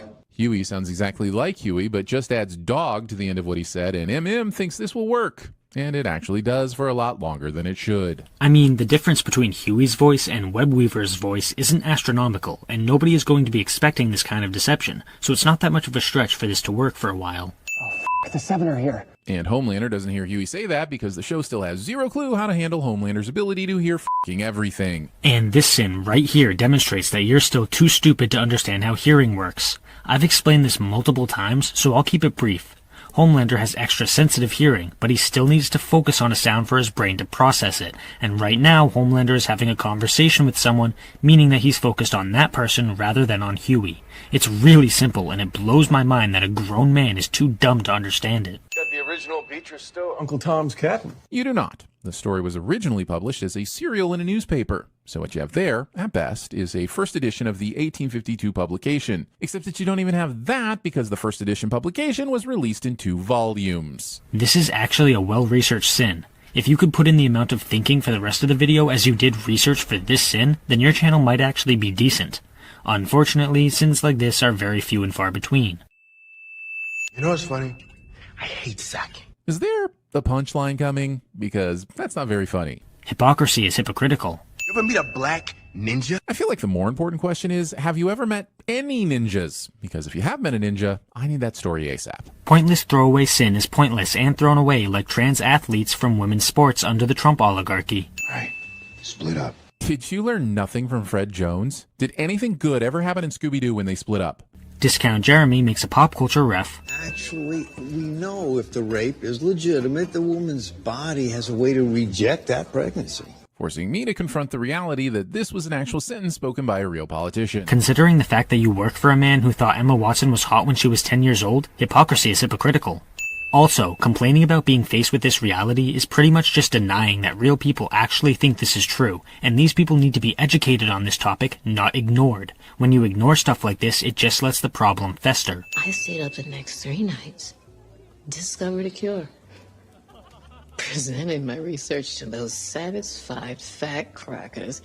They patted me on the head, said I was adorable, and laughed at me. The doctors listened to you talk intelligently about curing a horrible disease and then simply laughed at you? Even if they weren't interested in helping your grandmother, I have my doubts their greed or selfishness wouldn't kick in. They didn't want to sell it to a pharmaceutical company? You're acting as if the doctors accepted her research, when it's pretty obvious that they simply didn't bother to verify it because they thought it would be a waste of time. In other words, they didn't even give her a chance. What's your favorite? German chocolate. For the texture against the bare cheeks, right? The Boys is going to ruin German chocolate cake for me, isn't it? Why The Boys? Why would you do that? We're just getting started. What are you going to ruin next? Ice cream? Cheese? For the love of God, find something else to ruin besides dairy. Discount Jeremy double dips cliche. I'm gonna sit my swollen on your stupid masked face and piss like a skunk. And I just had asparagus. You might want to check into why. Skip. Why does no one in the Boys universe have any kind of security? It's weird enough Annie and whomever can just wander in and out of Vought like it's a personal playground. And now you're also telling me that billionaire Tech Knight has no cameras or any kind of security measures around his mansion? This sin doesn't carry any weight when you remember that this show is satirical. Funny how TVSins forgets this whenever they need a sin to give. I am so sorry. Undercutting your authentic apology by jabbing someone in the neck with a needle. Undercutting your entertainment value by pointing things out on the screen. You tap my undies, they'll shatter like peanut brittle, man. I would like to think after almost 4 seasons that there would not be a line of dialogue spoken that could still shock me, but here we f***ing are. I'm not sure what foods I'm still going to be comfortable eating by the time this series is wrapped up. Discount Jeremy double dips cliche. Everybody always has the same holes. Sometimes you just gotta make your own. And then f them. David Cronenberg, giving direction on the set of Crash, somehow makes it into the episode. Discount Jeremy makes a pop culture ref. Huey said orchids, right? Yep. Good for Huey that Tech Knight decided to decorate his staircase with multiple pictures of the same f***ing thing, so Huey could give everyone an easy clue to follow. I mean, Tech Knight is an eccentric billionaire, so if it wasn't orchids, then it would be something else. Kimiko is conveniently able to find books with convenient titles she can use to conveniently communicate with convenient A-Train. It's funny how he says that everything in this scene is convenient when he shows Kimiko covering certain words on certain books, which clearly indicates that it's not convenient. Also, it's super convenient for Kimiko that Tech has the US printing of Agatha Christie's Easy to Kill instead of the original UK printing titled Murder is Easy. And based on Tech bragging about having the first edition of Uncle Tom's Cabin earlier, I'm not buying into this bullshit convenience. Let me get this straight. You think the America First nutjob Tech Knight would have a British version of a novel instead of the American version? Give me a break. Get the door. So, to be clear, when A-Train called MM earlier, he had to run to Toronto so Homelander didn't hear him. But now that they're in the same house, Homelander can't hear a silenced gunshot, Kimiko throwing books on the hard floor, or A-Train talking and using his powers. This is a rare example of Discount Jeremy actually being correct about superhearing. A silenced gunshot and books hitting the floor should definitely have been heard. What the hell just happened? Oh, come on, Kimiko. I have faith you could dig up a book titled MM Fainted, and so A-Train had to take him to the hospital. Discount Jeremy double dips cliche. Leave the boogeyman for the idiots watching VNN. Conflating wealth with intelligence. Rich people are just as susceptible to boogeyman as less rich people. And where did the episode suggest that all rich people are intelligent? The answer is that it didn't, and Discount Jeremy is making shit up. This one example of a rich person seeing through the bullshit does not equate to every single rich person seeing through the bullshit. Bottom line, you support me, and that is what you'll f***ing get. Newman has not answered any of the questions about how they'll actually handle any government agency that resists Homelander's agenda. But all of these idiots will still be eating out of her hand once she's finished with her speech. So, wait just a minute. Didn't you just say that the episode is conflating rich people with intelligence, but now you say that the rich people in this room are idiots? Dude, how can you contradict yourself within seconds and then leave the contradiction in the video? Ma'am, I'm sorry, but I just don't think your inmate wants to see you. Much like I've not needed to see this same sequence of events twice in one episode. And now you're failing to understand how this repetition shows the way Frenchie is making amends and how Kimiko isn't giving up on him. In other words, Discount Jeremy doesn't understand characterization. Sure, why not? Find any way for a woman to temporarily domesticate Homelander. How many ways can this dude get Samsoned before he learns his lesson? He'll probably never learn his lesson. As Stan Edgar pointed out last episode, he's a Freudian cesspool. This is par for the course. That's my good little boy. So that whole episode of Homelander going back to the lab and detaching from his humanity to finally erase all weaknesses was entirely bullshit. Fun. What a quick way to waste an episode. Why don't Homelander's mirror multiple personalities ever yell at him about his milk addiction? Jesus Christ. How is it possible for someone who watches TV for a living to not understand basic storytelling concepts? Homelander going back to the lab was his way of detaching from his humanity, and he successfully detached from his childhood, but that doesn't automatically erase his entire psyche. I mean, we see the effect that returning to the lab has on him this season. Instead of operating under Vought and caring what people think of him, he literally overthrows the US government. The TVSins writers are completely incapable of understanding any shred of nuance. To make the virus strong enough to kill Homelander would evolve into something unstable. And for some reason, Samir chose to hold this information until the end of the episode, even though he knew that's exactly what Butcher wanted him to do from the beginning. Hold on a minute. I'm not going to let you get away with this lie. Samir knew that Butcher wanted to replicate the virus, but he didn't know that Butcher wanted it to be strong enough to kill Homelander. The TVSins writers insult the intelligence of their audience in every single video. The real Joe Kessler? He's dead in the Panchir Valley, motherfucker. You never dragged me out. You left me to die.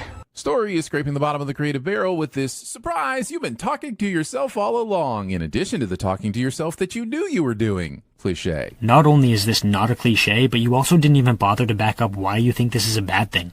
This sin boils down to, this is bad because I said so. Trust me, bro. I killed Ezekiel for you. Yeah, but you pulled a Moon Knight to make it happen. So, here's a sin for reminding me about that. Discount Jeremy makes a pop culture.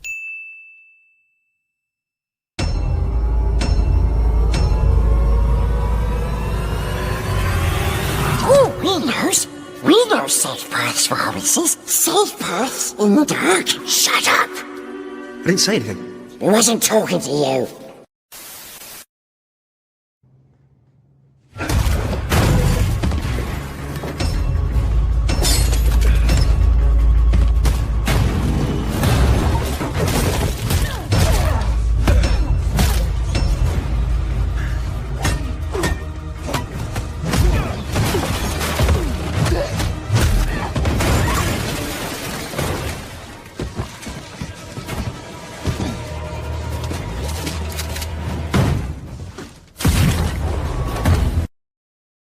The first two sins of this video are both pointless throwaway sins. We're not off to a great start. Oh, marketing would like to start selling these NFTs of you. I love scoffing at NFTs, but damn it, I wouldn't mind if Andy Starr came down my chimney. Discount Jeremy has a boner. Should slaughter Butcher and his whole fucking team. It'd make your life easier, but you won't because the show is called The Boys, not The Homelander. Maybe if you would just watch the show and pay attention to the reasons it gives instead of running your dumbass mouth constantly, that would be much better. That way, if the show's reasons are bad, you can actually delve into why they don't work, instead of making broad generalizations that aren't interesting to anyone with more than half a functioning brain cell. I am personally offended by the way you are talking to this great man. People who think I care whether my offensiveness is deemed personal or impersonal. People who think TVSins is enjoyable. The next two sins in a row are both pointless and thrown away like trans people from the military under the Musk regime. You know, they kicked me out of the Tuesday Bible group. No one informed her that the Skip. And now they think they can be loose because there's no consequences. Oh, good. Starlight's mother is back to being a judgmental religious parent. I'm glad all that character development of repairing their relationship in season 2 just got thrown out of the window. Jesus Christ. Donna and Annie's relationship improved in season 2, but nothing about that season ever suggested that Donna was no longer a judgmental religious fanatic. You're just making this shit up off the top of your head. So basically, you've been amputating motherfuckers while working on a secret bioweapon, and we're the ones that's supposed to chill? I don't often accuse this show of wasting time, but MM is just recapping information we received a few seconds ago. So you expect MM to have no reaction whatsoever to Butcher's confession? Come on, man, use your brain for once. Did you get out? I had Mallory pull a few strings. If Butcher can just sneak Frenchie out of prison when the story needs him, why even bother having him confess to his crimes? Because confessing to his crimes was a choice that Frenchie made of his own volition, so it was his first step towards healing.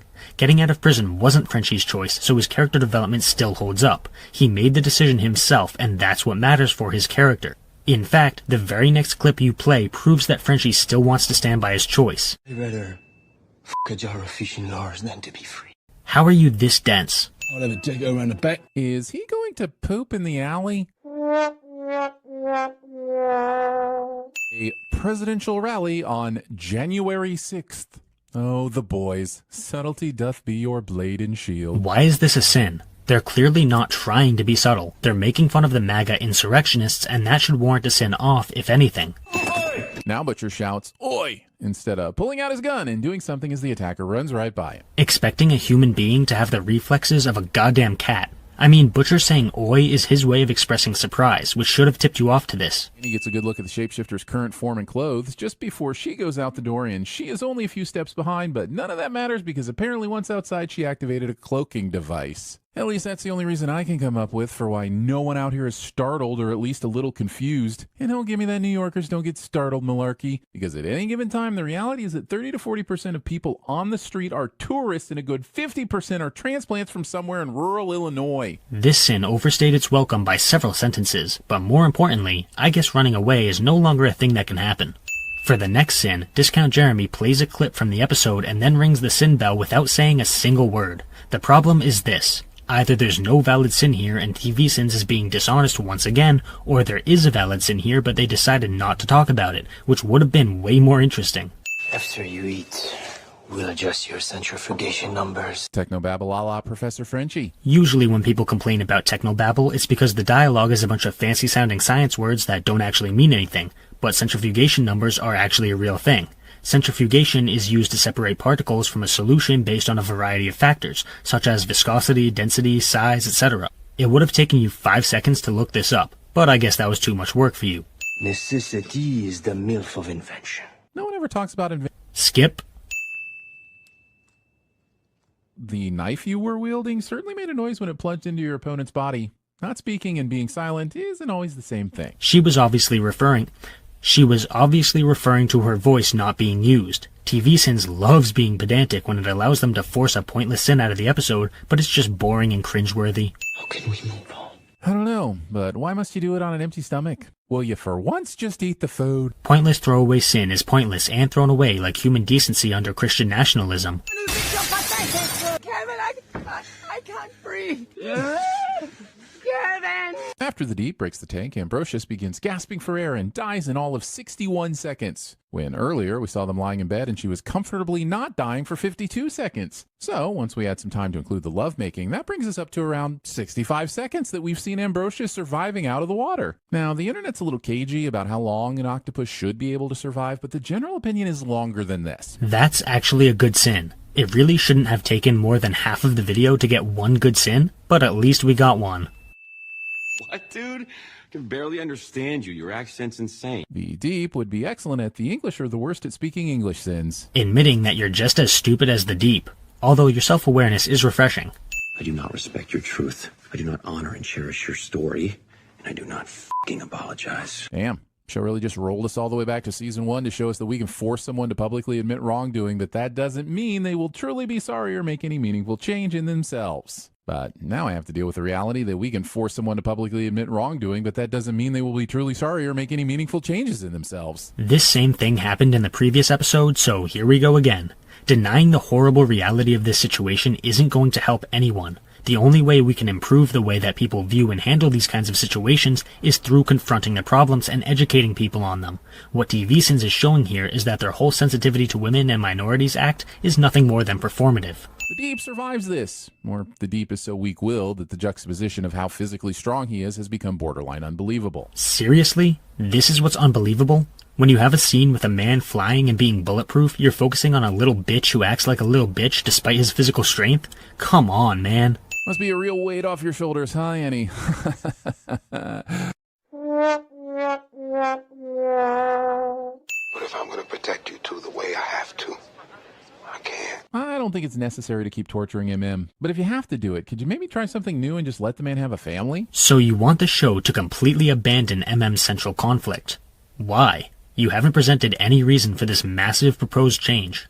Lobotomizing yourself to f*** you too? What do you mean lobotomizing herself? The episode where Phoebe dates a teacher and a firefighter and they both catch her at Central Perk was funnier than this is. Discount Jeremy shares his personal opinion despite having the intellect of a brick ex machina. We can't play the song or show you what's happening, but Steal My Sunshine by Lynn is playing in the background as Frenchie cuts off Kimiko's leg with a handsaw. A humorous contrast with the visual horror that has ruined all the happy memories from the summer of 1999. He called it humorous, so Discount Jeremy sins something he likes cliche. Family isn't your enemy. I mean, unless your family disowns you for doing nothing more than being your true self, or you happen to be a character on The Bear. Discount Jeremy makes a pop culture ref. S'mores with Reese's. Taking an already perfect s'more and adding a peanut butter cup, thereby breathing life into the junk food equivalent of The Matrix Reloaded. Hey, that's 2 in a row. Also, complaining about s'mores with Reese's. That's worth this many sins. Wanker. Calling out your imaginary wanker in public. Pointing things out on the screen in a video. As I watch Shapeshifter Starlight steal the files, it's clear why the show needed Huey to put them in such an obvious unsecured location. But it also makes me wonder how Newman didn't have the resources to simply break into Huey and Starlight's apartment a long time ago. Newman breaking into the apartment would be much more obvious than a shapeshifter stealing the files from under Huey's nose. As for the location of the files, yes, it's obvious. So these two cancel each other out.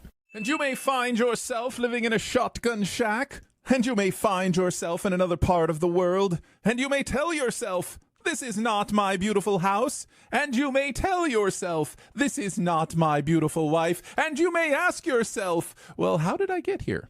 Cliche.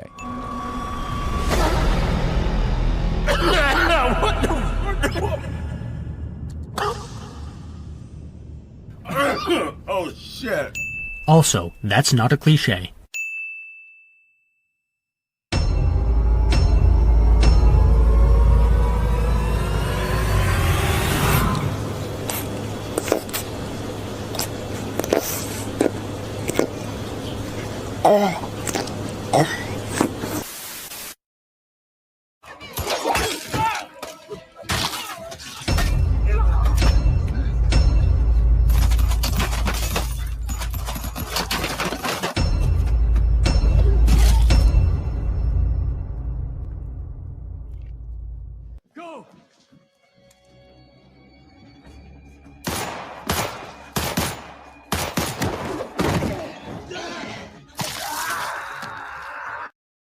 The first two sins in this video are both pointless and thrown away like foreign relations under the Trump and Musk regime. Just realized we'd make more from the write-off. Saying the quiet part out loud, and so loudly that even the fictional denizens of Gotham City can hear it. Discount Jeremy makes a pop culture ref. Once they bang that gavel, Newman's one goddamn head pop away from the Oval Office. Is MM trying to motivate the virus or Frenchie? Because Frenchie should be well aware of this, and the virus doesn't have ears or the cognitive capacity to appreciate the stakes at hand. Yet. Also, wait. Why isn't making Newman pop Singer's head Homelander and Sage's plan? She popped an entire Senate committee with no issue. There's basically no way it could be traced back to her, right? Just wait until he's in a public space, pop, and then she's the president. Why are we f***ing around with the complexities and risks that go along with bringing in another assassin? Nobody said that Frenchie wasn't aware of the stakes, just that MM is reiterating them for the benefit of the audience and to motivate Frenchie, like you mentioned, as a possibility. Also, the complaint about not having Newman pop Singer's head is ignoring the fact that Sage's real plan is not to assassinate Singer, but rather to discredit him. I told you Vicky locked it all down. Please lower your voice. Completely misunderstanding or deliberately misusing the idea of speak-to-text. Completely misunderstanding or deliberately misusing the lack of entertainment value of pointing things out on the screen. And grapes don't last nearly as long as you think they do, which means at some point during all of this drama, either Huey or the shapeshifter pretending to be Annie went on a fruit run. So people who are involved in drama aren't allowed to eat food anymore? What? The night before my great-grandfather shipped out. Finale has time for this. For characterization? Yeah, it certainly does. Once again, Discount Jeremy doesn't know shit about storytelling. I'm terrified of what's gonna happen, but I feel... Skip! Now, does that feel redundant after my... Skip? Oh, that was great. 2 fingers was a lot. Expecting me to believe that 2 fingers would even touch the sides. It's gotta be at least 5 before I begin to feel any kind of resistance from my digestive tract. Wait, we are talking about Butterfingers, right? Unfunny and cringeworthy joke is unfunny and worthy of cringe. I'm the one that gave you the juice that you needed. And I can do it again. So I'm still confused about why the tumors and their associated tentacle powers have aligned themselves so specifically with the anti-soup portion of Butcher's psyche. Are they sentient or is it purely random? Could it just as easily have tapped into the part of Butcher that wants to start a rampage of puppy adoption? Seeing as Compound V has an inherent violent streak, I'd say it's most likely that it naturally attaches itself to the most violent aspect of a person's psyche, but either way, it's an irrelevant question because this is the way it happened with Butcher, so it doesn't matter if it could happen any other way. Bargain. You go all the way. Show doesn't give us a scene of Jeffrey Dean Morgan and Carl Urban going all the way. Discount Jeremy has a boner. Get keeping a picture of Stormfront as a romantic memento, but the ego at play here, choosing a picture from her wedding to another man is certainly a choice. So the sin is that an egotistical character did something as a result of his ego? What? Say it with me now, everyone. Symbolism. And that's a sin because... Oh, you're not going to provide any reason whatsoever? Then I can't accept this as a sin. They cause kidney stones.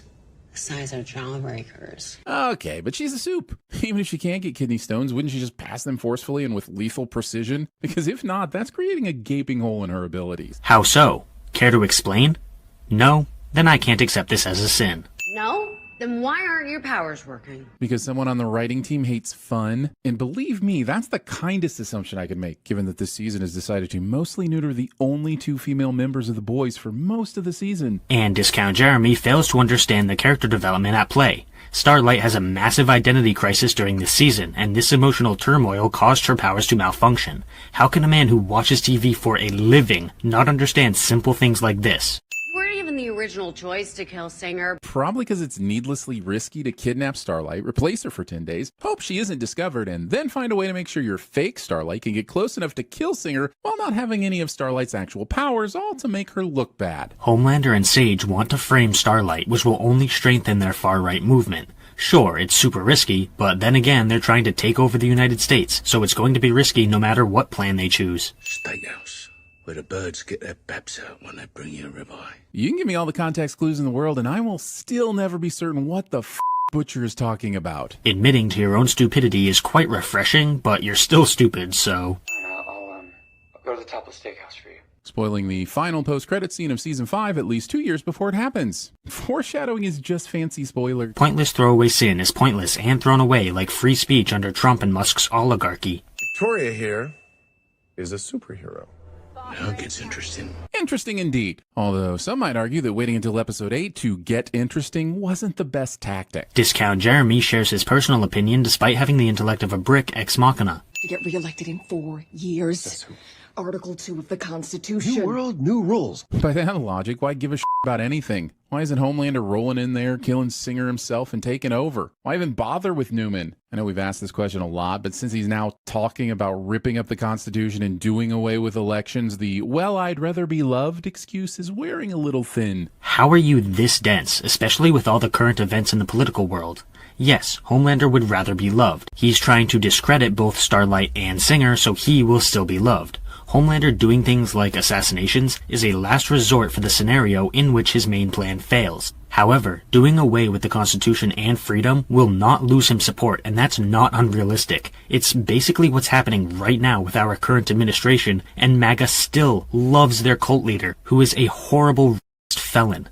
Open your eyes, dude. Doggone. Everything we have on Newman, the murders, your ties to Stan Edgar, everything. The originals, the backups, we've got nothing. Everything? We're talking about the most important cachet of evidence the boys have, and it's all gone? First of all, don't trust it all to one person, especially if that one person is Huey. Second of all, I think we can assume deepfake Annie is behind this, but would real Annie even have the knowledge to find and delete all these files? Luckily for Newman, the writers sure think so. You were so close to having a legitimately good sin, but you ruined it all with that last bit.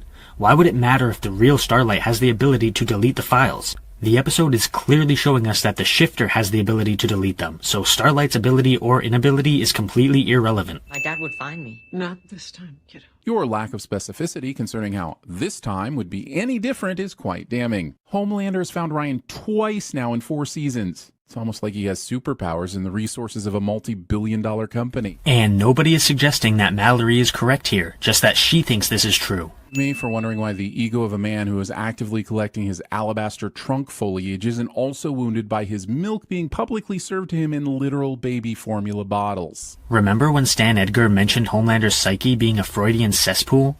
Yeah. Why isn't anything in Homelander's Fortress of Ego Dude locked? It's funny how you mention Homelander's ego, but then wonder why he's making mistakes like this. It's almost as if thinking that you're a god makes you do silly things sometimes. The next 2 sins contain a total of 4 pop culture references. It's like a furnace in here. And here's where my disbelief succumbs to gravity after being suspended for one logical leap too many. Huey will go on to list a bunch of suspicious things that clued him into Annie not being Annie, but this is apparently the line that convinces him, just because the Shifter said it once when they first met back in that apartment. And of course we're supposed to buy it because she said it to Annie earlier in this episode as if confirming that it's some very specific tell or catchphrase that only this soup would ever say. The thing is, there are so many cool ways to expose her, but the show picks this absolute contrivance instead. I mean, what's so bad about Huey remembering a line that the shapeshifter said and then having a moment of realization when that line gets repeated? You already mentioned the buildup of other clues, so he clearly has a foundation of suspicion already in place. Quick, just don't look at me, look right into the room. Huh? Don't look at me, just look forward. How is this less suspicious than just facing each other and talking? Especially since from this angle, Huey can no longer see what the Shifter is doing, which allows them to sneak up on him. Also, let's throw in one final, if all soups have super hearing, why aren't Huey and MM having this conversation quietly across the room in a corner somewhere, just for good measure? I kind of agree with these 2 sins. At this point, Huey and MM should both be better at this sort of thing. Trust me, I don't know how or when they switched, but that is 100% not Annie. I'll refer back to my earlier sin and contest that you're, at best, 35% certain that's not Annie. Discount Jeremy double dips cliche. Being the least efficient way to kill a man in the name of looking extra sociopathic. This move only takes her a few seconds. How is that significantly less efficient than anything else? Why does this season keep killing Kimiko instead of letting her kick ass? I've seen her die more times than Captain Jack. No, I'm talking about Harkness, not Sparrow. Discount Jeremy makes 2 pop culture references that aren't sins of the episode cliche.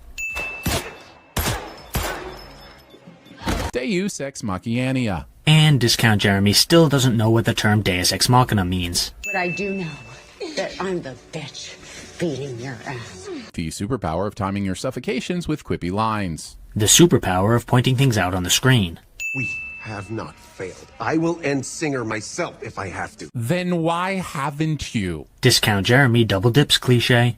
Put the ring on her finger. Huey. You know, I honestly thought the episode might spare us the Annie is mad at Huey for not knowing Annie wasn't okay bullshit, but apparently not. Never mind that this was a soup with the ability to exactly physically duplicate a person and have access to their memories. Never mind the fact that Annie stays with Huey and he doesn't face any consequences from her outside of getting an angry talking to. Silence isn't brave. But it is entertaining. It is the show's calling card, and it is the #1 reason I keep coming back to this season after season. Don't act like that's gonna change. They aren't acting like that's going to change. Huey doesn't like violence, but that doesn't mean everybody else is the same as him. Frenchieing your coworker. Also, I guess all that stuff about how your last kiss with Kimiko felt really weird was just a bunch of bullshit, huh? Nope, it did feel really weird. What are you talking about?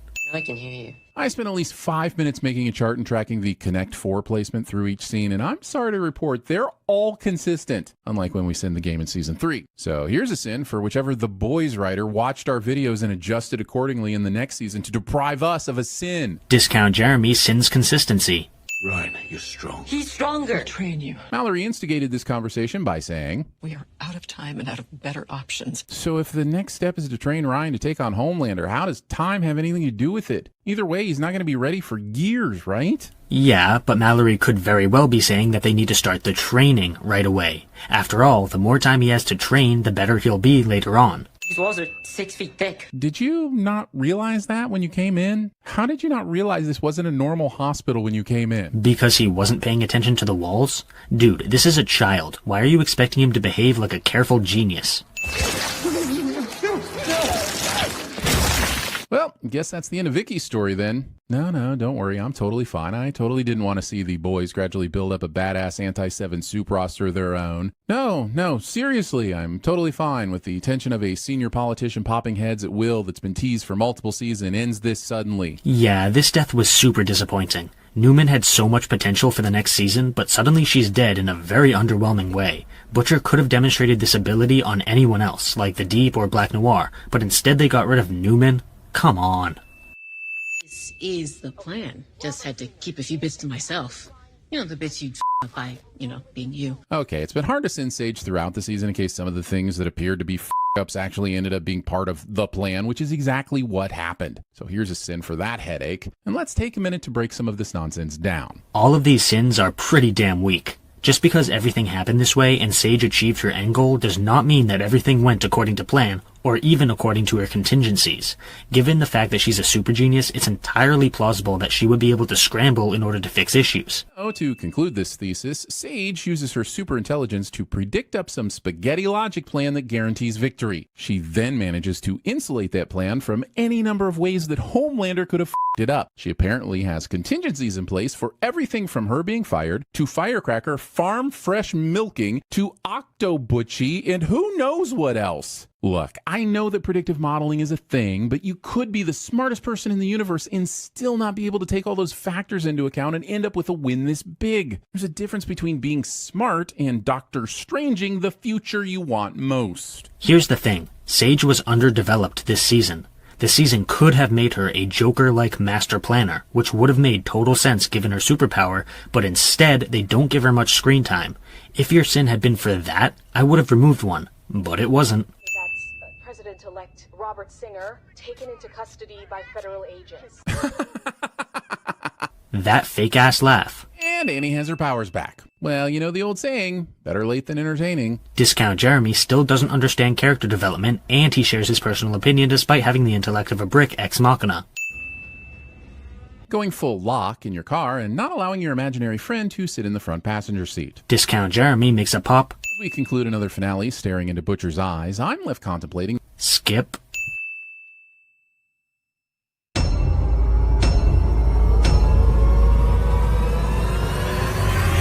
Mr. President, up here! I voted for you! Wait a minute. That guy on the grassy knoll's got a gun. He's gonna shoot the president. Holy smokes, I've got to do something. All right, Lee. Time to become an American hero.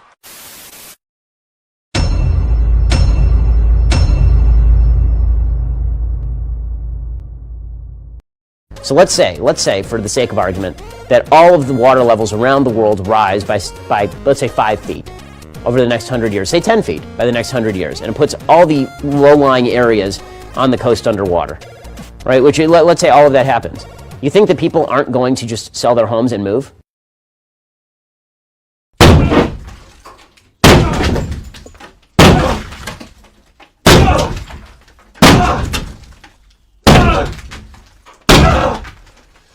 Just one small problem. Sell their houses to who, Ben? Fucking Aquaman!